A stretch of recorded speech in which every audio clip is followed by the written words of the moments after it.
Hello friends, welcome to my YouTube channel. आज हम लोग एग्जाम्पल नंबर 6 को करते देखते हैं कि इस क्वेश्चन में क्या कहा गया है। बोला गया है the angle of depression of the top and the bottom of an 8 metre tall building from the top of a multi storage building are 30 degree and 45 degree respectively. बोला क्या गया है कि एक हमारे पास, यहाँ पे फिगर बना है, ठीक है, दिख रहा है ना, कि एक हमारे पास ये 8 मीटर का कोई बिल्डिंग है, 8 मीटर का कोई बिल्डिंग है, ठीक ना, और एक मल्टी स्टोरेज बिल्डिंग है, ठीक है, मल्टी स्टोरेज बिल्डिंग है।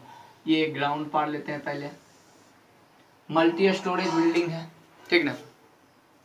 अब इससे एंगल ऑफ एलिवेशन, अब जब एक बार कोई व्यक्ति होगा यहाँ मल्टी स्टोरेज बिल्डिंग पे, ये 8 मीटर वाले बिल्डिंग को कोई व्यक्ति इसको देखता है, किसको देखता है, इसके एक बार टॉप को देखता है और एक बार किसको देखता है, इसके बॉटम को देखता है। एक बार किसको देखता है, इसके टॉप को देखता है यहां से खड़े होकर के, और एक बार इसके बॉटम को देखता है। तो बोला क्या गया है, जब ऊपर से हम लोग नीचे देखते हैं तो कौन सा एंगल का फॉर्मेशन होता है, एंगल ऑफ डिप्रेशन। इस चीज को हम लोग अच्छे से कर लिए तो वही बात बोर्ड दिया गया है, एंगल ऑफ डिप्रेशन दिया गया है। यानी क्या कि यहां से जो एंगल बनेगा तो किसके किसके बीच में, जब हम नॉर्मल आई होगा, अच्छा नॉर्मल आई यहाँ पे होगा तो ये पहले ऐसे देखता होगा, यस या नो, बोलना रे, ऐसे देखता होगा, ऐसे देखता होगा नॉर्मल आई।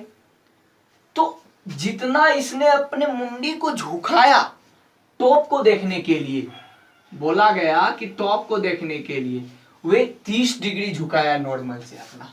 कितना डिग्री झुकाया, 30 डिग्री झुकाया। फिर उसके बाद क्या कि फिर अपना नॉर्मल पोजीशन से 45 डिग्री जब झुकाया, 45 डिग्री जब वह झुकाया, तब जाकर वे 8 मीटर वाले बिल्डिंग के बॉटम को देख पाया, ठीक है। अब है क्या इसमें, देखिए ये भी एक, अब मान लीजिए यहां से भी हम लोगों ने एक, यहां से यहाँ ऐसे एक पार लिया गया है, ठीक ना। हम लोगों ने इमेजिन कर लिया कि एक लाइन पार लिए, क्योंकि इस टाइम में रेक्टेंगुलर का फॉर्मेशन होना बहुत ही जरूरी है, ठीक है। तो अब ये देखिए, अच्छा ये सोचिए कि ये जो है, जो एंगल ऑफ एलिवेशन होगा वही एंगल ऑफ, जो एंगल ऑफ ये डिप्रेशन होगा वही एंगल ऑफ एलिवेशन, यानी ये भी आपका 45 डिग्री, यस या नो, और ये भी आपका 30 डिग्री, यस या नो। क्यों, कारण क्या है, देखिए ये जो आपका पैरेलल है, ये जो एक लाइन है और ये लाइन, ये दोनों लाइन आपस में क्या है, पैरेलल है, और ये आपका ट्रांसवर्स है, ये 30 डिग्री, ये भी 30 डिग्री। इसका मतलब क्या, ये दोनों एंगल ऑफ क्या बोलते हैं इसको, इंटीरियर एंगल से इक्वल है। तो इसमें भी वही कारण है। अब हम लोग नामांकन कर लेते हैं, फिर से एक बार बता देते हैं कि कोई एक व्यक्ति है जो मल्टी स्टोरेज बिल्डिंग पे खड़ा है, और वो 8 मीटर बिल्डिंग को एक बार बॉटम को देखता है और एक बार टॉप को देखता है, इतना रिस्पेक्टिवली एंगल से, ठीक है। अब किसी के मन में कंफ्यूजन होगा कि भाई साहब मल्टी स्टोरेज बिल्डिंग का तो हाइट दिया नहीं, लेकिन आपने मल्टी स्टोरेज बिल्डिंग का हाइट को, इस हाइट, ये जो 8 मीटर हाइट से लंबा कैसे ले लिया, कैसे ये बात सोच लिए। किसी के मन में ये कंफ्यूजन होगा। क्लियर दिख रहा फिगर, यस दिख रहा। किसी के मन में ये कंफ्यूजन होगा, तो हम ये बता देना चाहते हैं कि अगर एंगल ऑफ डिप्रेशन इसको देख रहा, यानी कि एंगल ऑफ डिप्रेशन बन रहा है, यानी क्या, हाई ऊपर से नीचे देख रहा है। तो जब तक इस बिल्डिंग से, इस बिल्डिंग का हाइट अगर बड़ा नहीं होगा तो एंगल ऑफ डिप्रेशन का फॉर्मेशन होगा क्या, देख रहा है कहां से, मल्टी स्टोरेज, ये मल्टी स्टोरेज बिल्डिंग से, मल्टी स्टोरेज बिल्डिंग से देखा जा रहा है, ठीक ना। तो इसका मतलब क्या कि इसकी हाइट बड़ा होगी, ठीक है। अब हम लोग चलते हैं यहाँ पे, देखिए यहाँ पे अब एक नामांकन कर लेते हैं। इसका नाम ए, इसका नाम बी, इसका नाम सी, इसका नाम डी, इसका नाम ई दे देते हैं, ठीक है। अब यहाँ पे आता क्या है बात, अच्छा ये पहले बताइए, एक आपका ए बी सी डी क्या है, इज ए रेक्टेंगुलर है या नहीं है या नहीं है, ए बी सी डी क्या है, एक रेक्टेंगुलर है, यहाँ पे ए बी सी डी एक रेक्टेंगुलर है। सो इसलिए क्या हुआ, ए रेक्टेंगुलर में अपोजिट साइड बराबर होता है A D equal to D C, A D equal to क्या डी सी, ये कितना है 8 मीटर है, ठीक है। और उसके बाद क्या, ए बी ना, हाँ ए बी बराबर डी सी, ये ए बी, ठीक है, ए बी बराबर डी सी, एंड ये आपका A D equal to B C हो जाएगा, ये आपका ए डी इक्वल टू क्या बी सी हो जाएगा, ठीक ना। और हम लोग इसको मान लेते हैं y, ठीक है, इसको हम लोगों ने क्या मान लिया, y मान लिया, ठीक है। अब क्या है इस क्वेश्चन में कि लेट ये साइड, ये जो आपका साइड हुआ DE या फिर ED बोलिए, DE बी क्या हो गया हमारा x हो गया, DE क्या हो गया हमारा x, ये जो यहां से यहां तक का है ये आपका x हो गया, यस या नो, ये आपका x हो गया।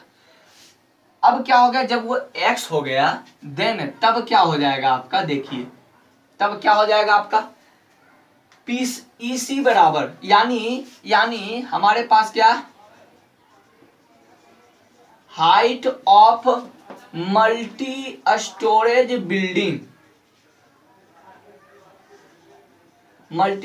बिल्डिंग, यानी क्या है, यानी हमारा EC या फिर CE जो बोलिए, CE इक्वल टू क्या हो जाएगा हमारा, ये आपका 8 मीटर हो गया, ये आपका क्या हो गया 8 मीटर, ये आपका 8 मीटर, क्योंकि ये दोनों एक रेक्टेंगल है, तो 8 प्लस x हो जाएगा, यस या नो। इक्वेशन नंबर 1 हम लोगों ने मान लिया।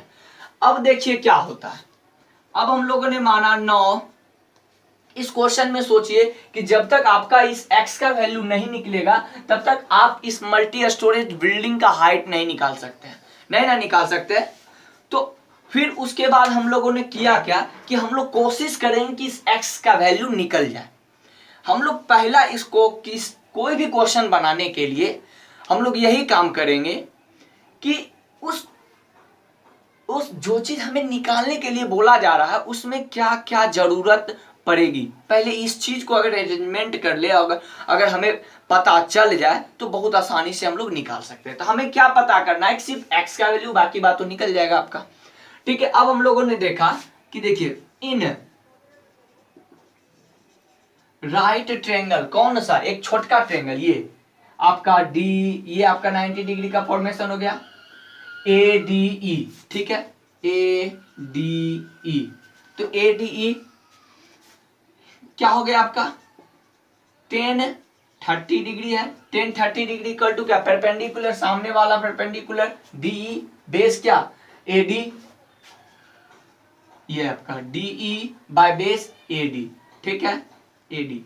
अब ये चीज देखिए कि 10-30 डिग्री का वैल्यू क्या होता है 1/√3, और DE हम लोगों ने माना है x। देखिए यहाँ पे हम लोगों ने क्या माना है DX, और DE बराबर x माना है, और ये AD हम लोगों ने y माना है, AD बराबर क्या माना है y। तो यानी फाइनली y इक्वल टू क्या हो जाएगा, y इधर ये आपका डिवाइड में था, मल्टीप्लाई में, ये आपका डिवाइड में है, इधर मल्टीप्लाई में, तो x√3, यस या नो। इसको इक्वेशन नंबर हम लोगों ने 2 का डाला। फिर उसके बाद क्या, अगेन इन राइट ट्रायंगल, कौन सा, बड़का ट्रायंगल ले लेते हैं, ये वाला, क्या हो जाएगा इसका नाम, ये आपका हो जाएगा BCE जो बोलिए आप, BCE, ये भी आपका 90 डिग्री है, यस या नो। तो अब ये आपका BCE हो गया। तो अब हम लोगों ने 1045 डिग्री इज इक्वल टू क्या हो जाएगा, ये आपका EC बाय ये आपका क्या हो जाएगा बेस BC, ठीक है, B और C। तो 1045 डिग्री का वैल्यू 1 इक्वल टू क्या EC बाय क्या BC, यानी ये हमारे पास निकला क्या BC को हम लोगों ने क्या माना, अब देखिए EC के वैल्यू रख देते हैं। EC के बदले हम लोगों ने क्या माना, देखिए EC के बदले हम लोगों ने यहाँ पे माना, या फिर C 8 + x बाय, इसको हम लोगों ने क्या माना, BC को, ये भी y माना और ये भी आपका y हो गया। ठीक है, सारा चीज फिगर में ही दर्शा देना है। फिर y इक्वल टू हमारा क्या हो गया, y equal to 8 + x, yes या नो, इसको इक्वेशन नंबर हम लोगों ने 3 कर डाला, y इक्वल टू 8 + x। अब क्या है इस क्वेश्चन में, अब देखिए इस क्वेश्चन में देखिए कि हम लोगों ने ये चीज देखिए, इक्वेशन नंबर 2 और इक्वेशन नंबर 3 दोनों का LHS बराबर है, तो क्या हम RHS को बराबर कर सकते हैं या नहीं कर सकते, यस कर सकते हैं। तो RHS को बराबर कर देंगे, यानी इस चीज को मिटाए या नहीं, ठीक है, आते हैं देखिए, फ्रॉम इक्वेशन 1 and 2 क्या है, सॉरी 2 and 3, तो क्या है, दोनों LHS बराबर है, तो हम लोग लिख सकते हैं x√3 = 8 + x, यस या नो, ये चीज लिख सकते हैं। अब ये x जो हो गया आपका इधर आ जाएगा माइनस, सब x वाले को एक साथ कर लेंगे बाबू, इस चीज में कोई दिक्कत, x माइनस में हो जाएगा इक्वल टू 8। हम फिर x कॉमन ले लेंगे, x क्या ले लेंगे हम लोग, कॉमन ले लेंगे।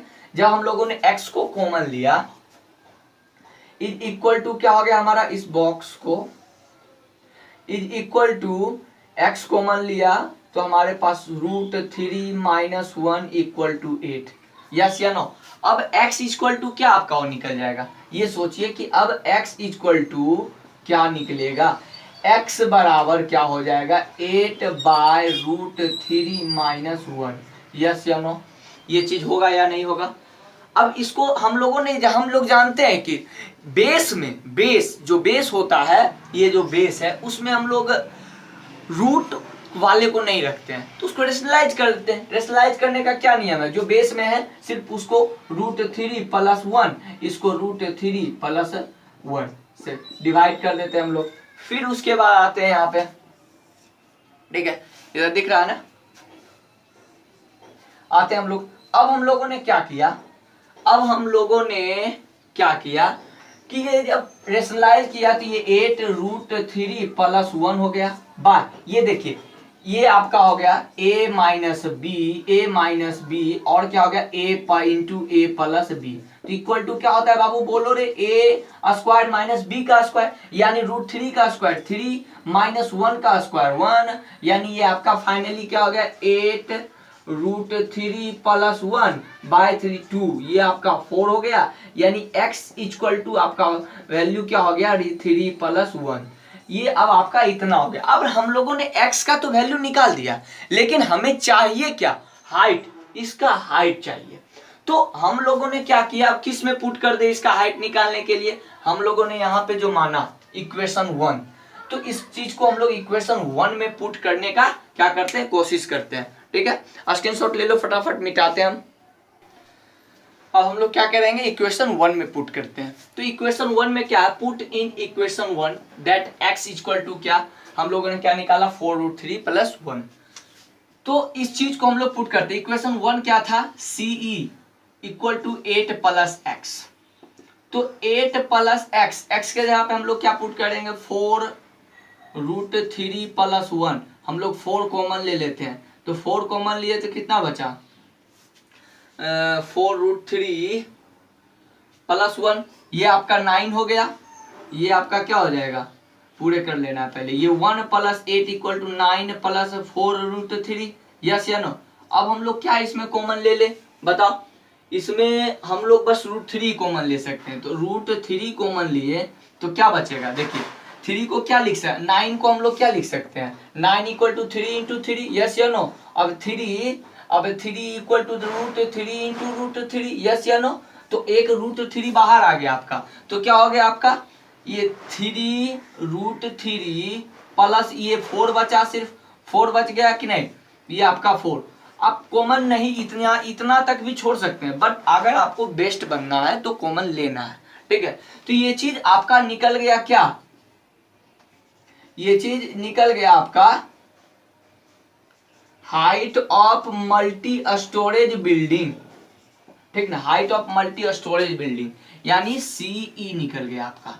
अब हमें निकालना दूसरा क्या था, डिस्टेंस बिटवीन टू बिल्डिंग, यानी इस दोनों बिल्डिंग के बीच यानी का डिस्टेंस निकालना, यानी हमें y निकालना है। तो y निकालने के लिए इक्वेशन नंबर 3 हम लोगों ने निकाला। जिस इक्वेशन में आपको लगे कि इस इक्वेशन में पुट करने के बाद हमारा सॉल्यूशन निकल जाएगा अच्छे से, तो उस इक्वेशन में जाकर के आपको पुट करना है। ये नहीं कि आपके लिए प्रतिबंध है कि कौन सा इक्वेशन में पुट करें, इसलिए कोई दिक्कत नहीं है। तो हम लोग क्या करेंगे, पुट इन इक्वेशन 3 कि डेट ये आपका x इक्वल टू क्या था हमारे पास, x इक्वल टू निकल के आया था 4 प्लस, ये देखिए x इक्वल टू क्या निकल के आया था 4√3 + 1 आया था या नहीं आया था। तो y इक्वल टू क्या हो जाएगा, y इक्वल टू आपका जो वैल्यू हो जाएगा 8 + x। अभी हम लोगों ने वहां पे खुद पुट किया, तो यानी y इक्वल टू फाइनली क्या निकल के आया, वही चीज निकल के आया है। यानी इसका मतलब क्या जाने कि आपका ये जो मल्टी स्टोरेज बिल्डिंग है उसका हाइट और ये जो दोनों का बीच का डिस्टेंस दोनों क्या है, सेम है। यहीं पर पता चल गया था, जैसे 45 डिग्री बन रहा है तो वहीं पे पता चल गया था। ठीक है, तो इस टाइप के क्वेश्चन को करने के लिए हम लोगों ने क्या किया, हम लोगों ने पहली बात तो ये किया कि एक हाइट एंड डिस्टेंस हो तो उसका पहली बात तो ये है कि फिगर बहुत अच्छे से उसका बनना चाहिए। अगर फिगर बन गया तो आपका मान लीजिए क्वेश्चन भी बन गया। अगर जैसे दो राइट एंगल ट्रायंगल का बात आए तो उसमें सबसे पहले ये चीज करना है, सबसे पहले ये देखना है कि हमें जो चीज निकालने बोला जा रहा है उसमें क्या क्या जरूरत है, वही चीज हम लोग कर लेंगे। दूसरी बात क्या करना है, जो दोनों राइट एंगल ट्रायंगल में कॉमन होगा उस कॉमन के बराबर दोनों में निकाल करके हमेशा इक्वल करना। देखिए हम लोगों ने क्या किया, ये BC और ये AD दोनों तो सेम है, दोनों इक्वल है, यानी दोनों क्या है हमारा इक्वल है, यानी सेम बोल सकते हैं। तो हम लोगों ने क्या किया, y निकाल लिया। दोनों इक्वेशन में हम लोगों ने क्या किया, 2 और 3 में y निकाला हम लोगों ने। फिर उसके बाद क्या किया, इक्वल। जैसे ही आप देखिए कि दो राइट एंगल का फॉर्मेशन हो रहा है तो उसमें आप पहले उस चीज को निकालने का कोशिश करिए जो चीज दोनों में क्या हो, सेम हो। फिर उसके बाद खुद आपका माइंड काम करना शुरू कर देगा। ठीक है, अगर आप लोगों को यह लेक्चर अच्छा लगा होगा तो हमारे चैनल को सब्सक्राइब कर लेना। ठीक है, all the very best, thank you for watching this video.